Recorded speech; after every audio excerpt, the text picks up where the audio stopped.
यह वीडियो पीड़ित बच्चों के माता पिता द्वारा प्रसारित। अब संभव है कंजेनाइटल रेडियोल्नार सिनोस्टोसिस का इलाज। नागपुर के डॉक्टरों ने की एक नई तकनीकी खोज। कंजेनाइटल रेडियोल्नार सिनोस्टोसिस क्या है? यह एक जन्मजात बीमारी है जिसमें हाथ की दो हड्डियां एक दूसरे से जुड़ी होती है। आमतौर पर एक सामान्य व्यक्ति में सामने के हाथ में, जिसे हम फोरआर्म कहते हैं, उसकी हलचल दो हड्डियों रेडियस और अल्ना पर निर्भर होती है। हमारे हाथ को सीधा करना सुपानेशन और उल्टा करना प्रोनेशन कहलाता है। इन दोनों हलचल के लिए रेडियस और अल्ना का एक दूसरे से अलग होना जरूरी है। भारत और एशिया के काफी देशों में सुपानेशन का बहुत महत्व है, जैसे हाथ से खाना खाना और अन्य जरूरी दैनिक कार्य में भी सुपानेशन का बहुत योगदान है। लेकिन रेडियो अल्ना सिनोस्टोसिस में हमारी यही दोनों महत्वपूर्ण हड्डियां एक दूसरे से जुड़ी होने के कारण प्रोनेशन तो होता है पर सुपानेशन बिल्कुल भी संभव नहीं होता, जिसके कारण इस डिफॉर्मिटी से पीड़ित को काफी दिक्कत आती है, जैसे खाना हाथ से मुंह तक ठीक से न ले जा पाना, थाली पकड़ने में दिक्कत, हथेली पूरी तरह से सीधी न हो पाने के कारण छोटी चीजों को मुट्ठी में लेना, प्रसाद लेना, पेन पेंसिल पकड़ना, कंघी करना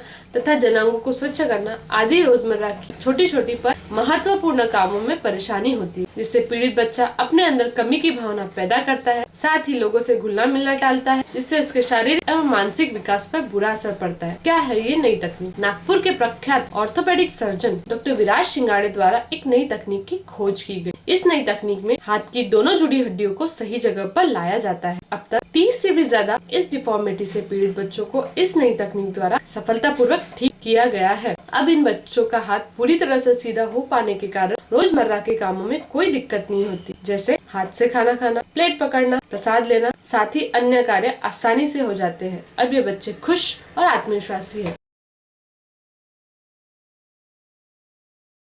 इस वीडियो में पेशेंट के दाहिने हाथ का ऑपरेशन हो चुका है।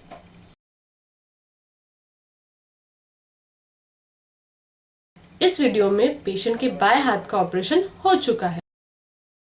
यह नई तकनीक विश्व प्रसिद्ध जर्नल पीडियाट्रिक ऑर्थोपेडिक नामक अमेरिकन जर्नल में प्रकाशित हुई है। साथ ही हाल ही में इस नई तकनीक को सांस्कृतिक मंत्री चंद्रेश कुमारी और यूजीसी चेयरमैन श्री सुखदेव थोरात के हाथों से ग्लोबल अचीवर अवार्ड से सम्मानित किया गया है।